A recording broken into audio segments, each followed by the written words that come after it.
Salut. Bonjour. Привет. Agnon. Bon dia. Bienvenue à tous sur les podcasts d'En Chemin. Bonjour à tous et bienvenue dans cet épisode de podcast. Je suis accompagnée de Blady, Colline et Julie et aujourd'hui on va discuter de la solitude. Merci à tous pour votre écoute et je vais laisser la parole à ces trois jeunes filles. Blady, est-ce que tu peux commencer par te présenter ? Bonjour, je m'appelle Blady, je suis étudiante à Goura, je fais de la gestion et finance au lycée René-Cancel Paris 16. Génial, merci. Julie, dis-nous, qui es-tu ? Bonjour, je m'appelle Julie Fitoussi, j'ai 20 ans et je suis étudiante. Super. Et Colline, présente-toi, je t'en prie. Salut, je m'appelle Colline, j'ai 22 ans et je bosse principalement sur la musique sur FL Studio.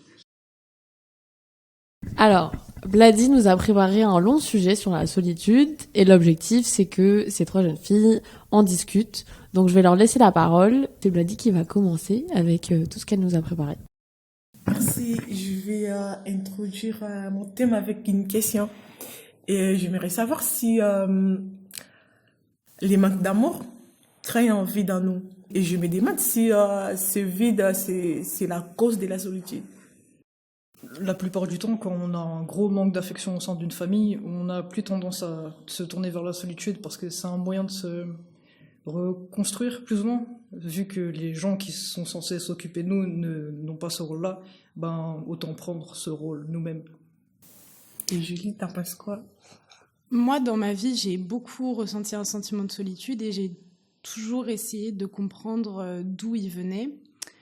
J'en étais venue à la conclusion que, comme tu as dit, pour moi, ça venait d'un manque d'affection et d'amour profond, et aussi du fait que quand on n'est pas entouré et protégé dans un cadre familial, eh ben, on peut se sentir seul face au monde. Donc seul face aux dangers de la vie, seul face aux épreuves. Cette solitude, comme on l'entend, parce que je pense que beaucoup de gens la définissent différemment, pour moi, dans la logique, ça découlerait de ça, ouais. La société nous dit que la solitude est un état d'isolement, un sentiment de rejet. Mais il y a des familles, imagine, tu es dans une famille où il y a tes frères, tes sœurs, tes parents, mais tu te sens seul. Il y a de l'amour, il y a de l'affection. Et moi, je me pose toujours ces genres de questions. Pourquoi on peut se sentir seul au milieu d'une famille ? Il y a la solitude au sens propre, au sens même d'être seul, et il y a la solitude, le sentiment. Et je pense que là, ce qu'on est plus en train d'aborder, c'est le sentiment de solitude, puisque comme tu l'as dit, on peut être très entouré, mais au fond, avoir un profond sentiment de solitude. Et Colline, en tant que les jeunes qui vivent dans des foyers, comment tu peux définir la solitude ? Généralement, en foyer, on est tous ensemble, c'est plus convivial si on veut.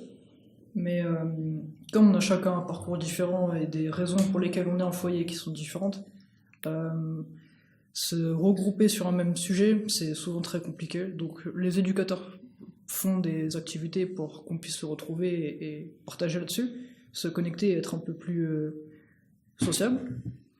Mais il y a toujours un fossé, plus ou moins. Donc c'est compliqué d'être avec des gens qui viennent tous de parcours différents, en ayant quand même un sentiment de compréhension et d'intégration, se sentir intégré. Donc, on peut quand même être entouré de gens et quand même se sentir seul. C'est pas incompatible. Faut juste voir un entre-deux et un point commun qui fait le pont. Ok. On a vu, on a beaucoup sorti de solitude.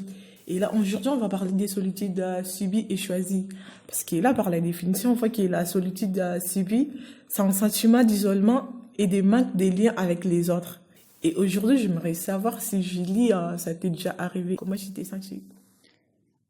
Dans le cadre du foyer, j'avais l'impression de subir la solitude parce que j'étais pas avec ma famille, je me sentais pas entourée, je me sentais pas protégée.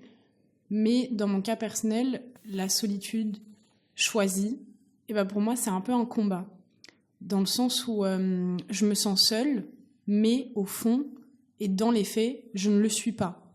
Et je pense que c'est tout un aspect aussi d'amour-propre, d'arriver à accepter que, en fait, il y a des gens autour de nous qui nous aiment et qui sont là pour nous. Il faut juste l'accepter aussi, quelque part. Parce que parfois, quand on a une vision très négative de soi-même, on a du mal à voir et à accepter le fait que oui, il y a des gens autour de nous qui nous aiment et qui sont là, prêts à se battre et à nous défendre. Et dans ce cas, du coup, je pense que la solitude choisie, pour moi, ça résulte d'un combat. Ok. La solitude peut avoir des conséquences négatives sur la santé d'une personne. Colline, toi, dans ta vie, si tu as déjà vécu ça, tu peux nous dire comment tu t'es sentie? La solitude choisie, les conséquences que ça apporte sont extrêmes dans certains cas. Et ça peut déclencher même des maladies mentales qui sont assez vénères. Quand tu es seul pendant une longue période de temps, tu sais plus comment faire pour communiquer avec les autres, tu sais plus comment faire pour te tenir avec les autres, parce que tu es habitué tout le temps à être avec toi-même. Donc quand tu vois Mowgli un peu? Ouais, tu fous un Mowgli dans une ville, et comment il va se démerder le Mowgli? Il sait pas, il est tout le temps solo, donc c'est compliqué pour lui. Quand tu es seul pendant une longue période de temps aussi, tu peux commencer à te demander si les gens de ta famille t'aiment, ou si tes amis t'aiment, ou quoi, ou si tu as une importance quelconque, si tu as une fonction ou juste un truc à faire. Mais plus tu es seul, plus tu perds tout ça, parce que les gens ont besoin d'être avec les gens. Et si tu es tout le temps avec toi, généralement on est son plus strict bourreau, donc les pires critiques on se les fait soi-même. Et quand t'es solo et que t'as pas quelqu'un pour te dire non, là tu déconnes, c'est difficile. Moi, j'aimerais bien rebondir sur quelque chose que tu as dit que je trouve intéressant. C'est vrai que quand tu es amené à être très très souvent seul, moi je sais que j'ai un peu développé cette peur des gens, des autres. Et du coup, ça faisait que même si je me sentais très très seule, et parfois j'avais besoin en fait de me complaire dans ce sentiment de solitude parce que ça me faisait me sentir en sécurité quelque part. Parce que je savais que moi, quand je suis seule, au moins, personne ne peut me faire du mal et personne ne me voudra du mal. Pour toi, la solitude a créé sous forme de détachement émotionnel ou contact de lien avec les autres. Ouais. Tu t'es dit, quand tu es seule, tu te sens mieux, tu es en sécurité. Mais quand tu es avec les autres, tu te sens pas vraiment à ta place. C'est pas que je me sens pas à ma place, c'est que j'ai développé ce truc où je sais que quand je suis seule, je suis en sécurité. Enfin, j'ai développé une peur en fait des gens en général, que ce soit mes amis ou des gens inconnus. C'est parfois j'ai peur qu'ils me fassent du mal en fait, que ce soit volontaire ou involontaire. Et moi, je dirais que la solitude, on voit plus la vie de la même façon avec les autres. Je dirais quelqu'un qui est solitaire n'aura plus besoin des autres, n'aura plus cette envie de créer du lien, aura les sentiments dirigés. Dans sa tête, il te dira, j'ai besoin des personnes. Tout ce que j'ai traversé pour arriver là, je le fais seul. Et il y avait personne pour m'encourager, il y avait personne pour m'épauler. J'avais personne à qui je peux plaire, personne à qui je peux compter. Vu que je suis seule, je n'ai plus besoin de quelqu'un. C'est comme bâtir sa carrière seule. Ouais. C'est comme renoncer à beaucoup de choses pour arriver là où tu veux. Et une fois arrivé là, tu n'auras pas vraiment des gens. C'est par exemple quelqu'un qui a l'habitude de rester seule, de vivre seule dans sa chambre, elle fait tout ce qu'elle veut. L'effet d'avoir quelqu'un à ses côtés, ça sera difficile. Par exemple, quelqu'un qui est solitaire n'aura vraiment des difficultés dans ses relations amoureuses ou amicales. Je peux dire. Et sur ça, tu dis quoi, Colline? C'est clair. C'est difficile d'être en contact avec des gens quand on a l'habitude d'être seul. Donc, tu te sens pas à ta place. Même si tu veux des potes ou tu veux une copine ou un copain ou quoi qu'est-ce, c'est compliqué. Moi, je dirais la solitude, c'est bien, mais c'est pas bien. Moi, en grandissant, j'ai su isoler deux autres formes de solitude. Il y a la solitude, je vais très mal le dire, mais qu'on ressent par nous-mêmes. Et pour moi, il y a la solitude systémique. Dans le sens où, un exemple très parlant, imaginons que tu es dans une école privée, toi, tes parents, ils ont mis toutes leurs économies pour te mettre dans cette école, et tu te retrouves entouré de gens qui ont une situation financière très, très onéreuse, qui ont tout ce qu'ils veulent, tout ce dont ils ont besoin, et du coup, ça peut créer une forme de solitude systémique parce que tu peux te sentir isolé de ce groupe parce que vous n'avez pas du tout le même capital. Et du coup, pour moi, c'est important de se rappeler que le sentiment de solitude, parfois, il découle pas forcément que de nous. Et qu'il y a aussi des facteurs extérieurs qui peuvent, enfin du coup systémiques, qui peuvent nous faire sentir comme ça, mais ça relève pas de nous en fait. Ouais, il y a des situations de solitude où c'est imposé. Et c'est les différences qui font ça. Par exemple, le racisme, le sexisme, ce genre de machin. T'es solo avec ta propre manière de fonctionner. Et t'as des gens qui te jugent et qui te jettent ailleurs parce que tu n'es pas le bienvenu, tu n'as pas la bonne couleur ou le bon sexe. Et du coup, tu peux pas faire les choses que tu voudrais faire. Et t'es coincé dans ta solitude, donc t'as pas les options que tu veux, et t'es bloqué. Et les réseaux sociaux aussi, ça crée de la solitude ou pas? Parce que je vois la génération aujourd'hui, on est en groupe, mais on est tout le temps avec nos téléphones. Genre, on préfère parler avec des gens qui sont ailleurs au bout du monde que de parler entre nous. C'est comme s'il n'y a plus de contacts, il n'y a plus des relations humaines, parce que chacun de nous est concentré, focalisé sur son téléphone. J'ai l'impression que c'est la peur du rejet qui fait ça. Ouais, je suis grave d'accord. Quand tu parles avec quelqu'un qui est à l'autre bout du monde ou à travers ton écran, tu t'en fous qui te bloque ou quoi, si t'as pas autant d'affect. Donc je pense que les gens ont du mal à être vraiment physiquement là et à discuter avec les autres parce qu'ils ont peur d'être abandonnés. Et c'est un peu contradictoire parce que du coup ils se font abandonner eux-mêmes tout seuls par les autres. Mais les réseaux sociaux, en plus, ça qui est un peu paradoxal, c'est qu'à la base, ça a été créé pour rapprocher et connecter les gens entre eux. Mais quand on regarde, dans les faits, ça fait un peu tout l'inverse. La dernière fois, je me souviens, j'étais en train de rentrer chez moi et j'ai vu une scène trop triste. Je passais devant un parc et il y avait un groupe de 4 jeunes, 4 enfants. Et ils jouaient pas ensemble, ils étaient tous les 4 sur leur téléphone. Alors qu'ils étaient dans un parc, je suppose qu'ils étaient amis en plus, vu qu'ils étaient tous ensemble. Et je rejoins ce qu'elle a dit, Colline, c'est que dans les relations humaines, parfois, on a envie de parler avec des gens pour se distraire, pour s'amuser. Et cette peur du rejet fait que c'est plus simple d'avoir notre téléphone et de se distraire de cette manière plutôt que d'aller vers les gens qui pourraient potentiellement nous dire, soit nous faire du mal, ou soit nous dire, bah non, j'ai pas envie d'être avec toi en fait.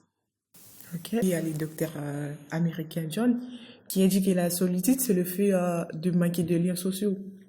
Si on parle de liens, on peut tisser des liens avec des inconnus par des réseaux sociaux.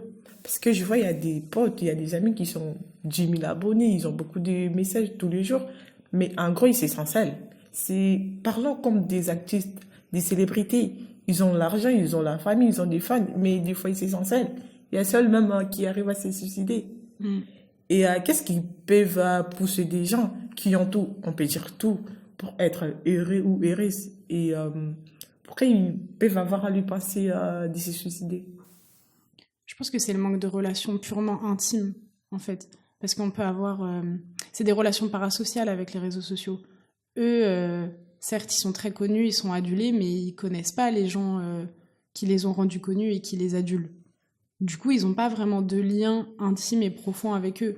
Enfin, si par exemple, une grande star des réseaux sociaux, demain, elle est super triste, elle va pas appeler un abonné au hasard pour lui raconter sa vie. Elle aura besoin d'une personne qu'elle aime et qu'elle chérit. Et parlant de la solitude choisie, pour toi, tu peux dire quoi sur ces sujets? Moi, ça m'arrive à certains moments de me sentir seule parce que je me monte la tête. Donc, par exemple, je sais pas, je vais être amenée à pointer du doigt, par exemple, quelque chose que je considère pas bien que j'ai fait, alors que ça se trouve, les gens autour de moi vont pas le relever, et commencer à me monter la tête en me disant mais mes amis vont plus vouloir me parler, ils vont plus vouloir rester amis avec moi. Et en fait, j'arrive à tout ce cheminement où en fait, je me persuade que je vais finir seule, alors qu'en fait, c'est pas le cas. Et qu'il n'y a rien qui fait que ce soit le cas. Et je pense que... Moi, je suis très anxieuse. Et je pense que ça participe beaucoup à mon sentiment de solitude. Parce que du coup, quand j'ai des interactions sociales ou quoi, eh ben, je repense toujours 10 000 fois à ce que j'ai pu faire ou dire pour savoir si j'ai bien agi, si la personne en face de moi, elle me déteste pas, en fait. Peut-être secrètement, on ne sait pas. Moi, Blady, je voulais te demander pourquoi est-ce que tu as choisi d'évoquer ce sujet ? En fait, c'est un sujet que les gens ne prennent pas au sérieux. Parce qu'il y a beaucoup du monde qui souffre de ça, mais qui ne s'assument pas. Et je sais pas, ils ont peur, ils ont honte d'exprimer leur peur, leur douleur, leur sentiment de vide. Parce que de nos jours, si tu montres tes faiblesses ou tes douleurs, c'est comme si tu donnes aux gens l'occasion de te mettre encore plus bas. Et moi, je me suis dit, pourquoi ne pas parler de ça? Parce que c'est une chose aussi que j'ai vécue. Et c'était pas facile. À un moment donné, je faisais des crises d'angoisse. Je fais 1 an avec mon psy jusqu'à ce que je me suis dit, ça sert à rien d'aller. Ça fait 1 an que je parle avec elle, mais il n'y a pas de solution. Voilà pourquoi c'était vraiment nécessaire pour moi de parler de ça. Voilà.